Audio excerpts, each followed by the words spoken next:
Depuis 1997, les meilleurs joueurs de hockey de la région de Chaudière-Appalaches, âgés de 15 à 18 ans, évoluent avec l'organisation qui, depuis 2017, est connue sous l'appellation des Chevaliers de Lévis.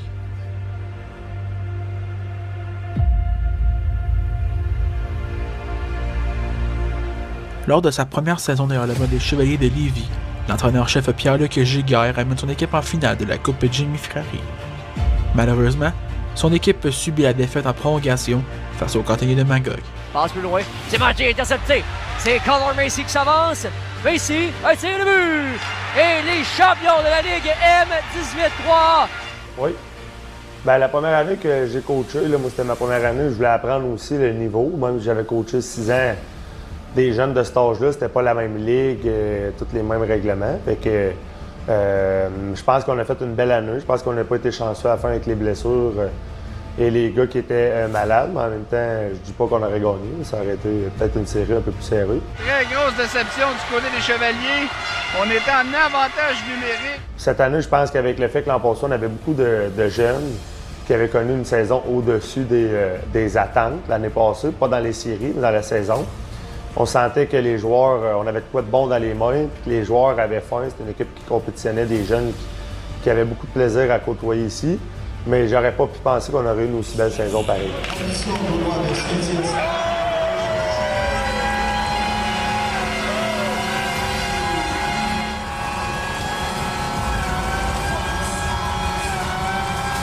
Je pense qu'on avait 11 joueurs qui sont revenus de l'année dernière. Le tir est de but!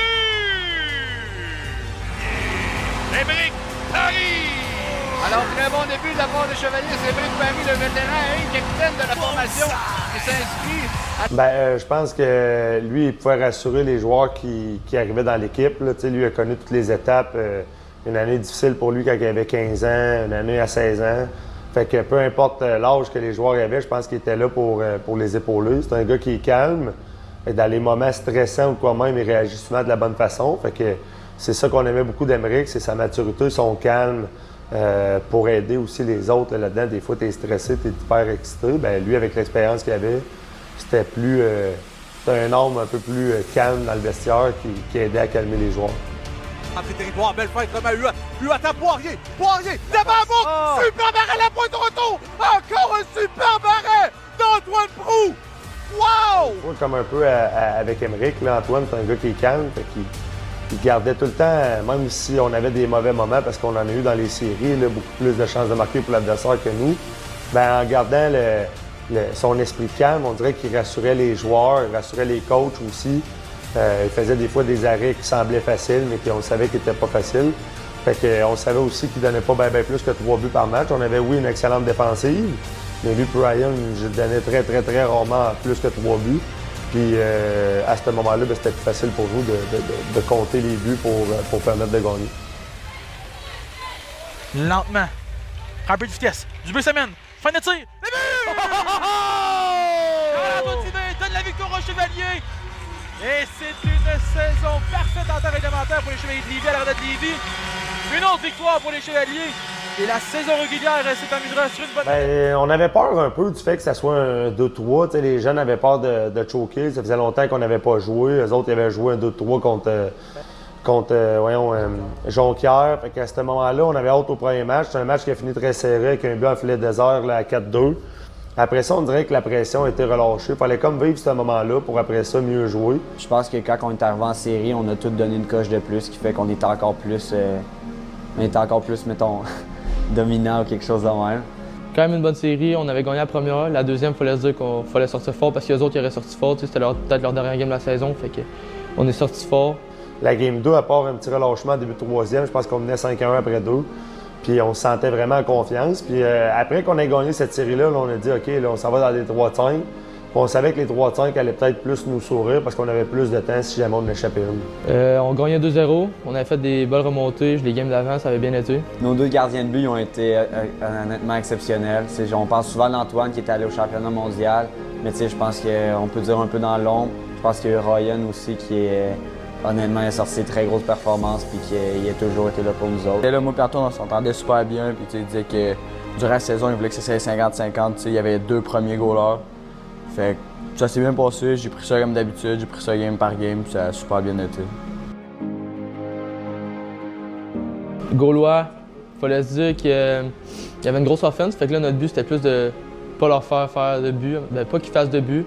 Je pense qu'on voulait jouer avec une identité. On était excités de voir qu'est-ce que ça allait donner parce qu'on savait qu'il y avait une grosse offensive, un excellent avantage numérique. On était nerveux, mais surtout excités là, du défi de voir qu'est-ce que ça allait faire, notre défensive. Puis après le premier match, on s'est dit, OK, on va être capable de contrer ça là, si nos bons éléments, tout le monde reste en santé. Puis c'est ce qui est arrivé. Fait que, on était capable de faire une bonne série.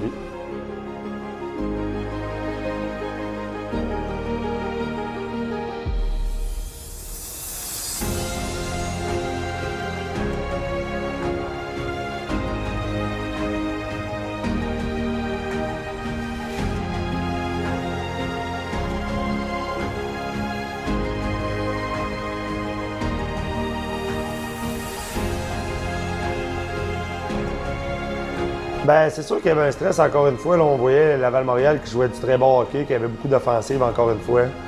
Fait que on avait hâte de jouer, on avait hâte au premier match. Je pense qu'on était très très bons les deux premières périodes. Troisième période, on a flanché un peu, on a essayé de trop comme fermer le jeu, ralentir, puis ça n'a pas été à notre avantage. Les Chevaliers de Lévis sont champions du Québec et champions de la Coupe Jimmy Ferrari 2025. Puis de pouvoir lever le trophée là, après ce match-là, le match numéro 3, là, c'était très valorisant. Okay, ben, c'était un soulagement un peu, parce que, ben, beaucoup en fait, parce que ça, c'est tout le fruit de notre travail, que c'était le but qu'on s'était fixé toute l'équipe ensemble. Fait que, très heureux, très content, puis soulagement de enfin pouvoir réussir ce but-là. Honnêtement, c'était vraiment super. Ça reste que c'est sûrement un moment que tu vas vivre juste une fois dans ta vie. Gagner, c'était la Coupe Jimmy Ferrari. Fait que, tu sais, après ça, t'es sur la glace avec tes parents parce qu'un lundi soir, tes parents ils montent à la game. Il faut qu'ils se couchent tard le lendemain, puis les autres ils travaillent. Fait que c'est juste de voir tous les sacrifices que les parents ils font pour nous autres. C'était vraiment spécial. Puis on l'a vu sur la glace, moi je pleurais après à la fin de la game.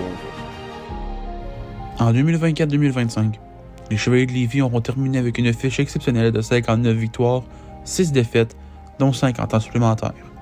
Champion de la Division Est, champion de la saison régulière, champion du Challenge 6AM, champion de la Coupe Jimmy Ferrari et médaillé d'argent à la Coupe TELUS, championnat national canadien. Les joueurs et entraîneurs de l'équipe pourront toujours retourner voir les nombreuses vidéos commémorant cette saison historique, mais eux, ils l'auront vécu.